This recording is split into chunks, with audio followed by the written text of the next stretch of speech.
Hi friends, வணக்கம் and welcome to RK news Tamil Nadu channel. சற்று முன் வெளியான முக்கிய செய்தி. கேஸ் சிலிண்டர் பெற இனி கைரேகை அவசியம், வருகிறது புதிய திட்டம். செய்தியை முழுமையாக கேட்கறதுக்கு முன்னாடி நம்ம சேனலை சப்ஸ்கிரைப் பண்ணலாம். சப்ஸ்கிரைப் பண்ணிக்கோங்க, மறக்காமல் பெல் பட்டனை கிளிக் பண்ணிக்கோங்க. அப்போ தான் நம்மளுடைய அப்டேட்டட் நியூஸ் உங்களுக்கு உடனுக்குடன் வந்து சேரும். இந்தியன் ஆயில், பாரத் மற்றும் இந்துஸ்தான் பெட்ரோலியம் ஆகிய பொதுத்துறை நிறுவனங்கள் வீடுகளுக்கு சமையல் எரிவாயு சிலிண்டர்களை விநியோகம் செய்து வருகின்றன.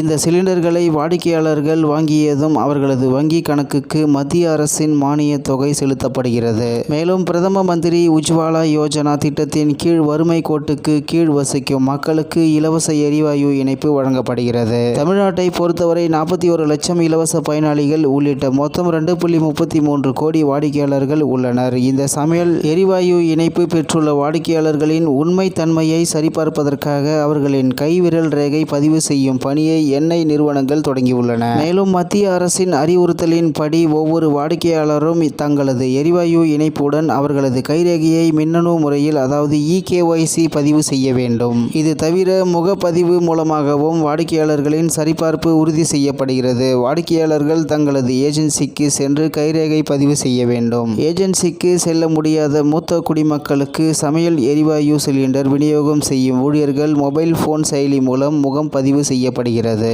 மேலும் இந்த நடைமுறைக்கு எவ்வித காலக்கெடுவும் நிர்ணயிக்கப்படவில்லை. கைரேகை பதிவு செய்யவில்லை என்றாலும் தொடர்ந்து சிலிண்டர் விநியோகம் செய்யப்படும். இதற்காக வாடிக்கையாளர்கள் யாரும் அச்சப்பட தேவையில்லை. அத்துடன் இந்த நடைமுறைக்கு எவ்வித கட்டணமும் வசூலிக்கப்பட மாட்டாது, இலவசமாக செய்து தரப்படும். மேலும் கைவிரல் பதிவு செய்ய வரும் ஊழியர்கள் மீது ஏதேனும் சந்தேகம் ஏற்பட்டால் வாடிக்கையாளர்கள் தங்களது கேஸ் ஏஜென்சி அல்லது எண்ணெய் நிறுவனங்களை தொடர்பு கொண்டு தெரிவிக்கலாம் என்று கூறப்பட்டுள்ளது. இந்நிலையில் இந்தியன் ஆயில், பாரத் மற்றும் இந்துஸ்தான் பெட்ரோலியம் ஆகிய பொதுத்துறை நிறுவனங்கள் வீடுகளுக்கு சமையல் எரிவாயு சிலிண்டர்களை விநியோகம் செய்து வருகின்றன என்பது குறிப்பிடத்தக்கது. இத்துடன் இன்றைய முக்கிய செய்தி நிறைவு பெறுகிறது. மேலும் இதுபோன்ற செய்திகளை உடனுக்குடன் தெரிந்து கொள்ள ஆர்கே நியூஸ் தமிழ்நாடு சேனலுடன் இணைந்திருங்கள். நன்றி, வணக்கம்.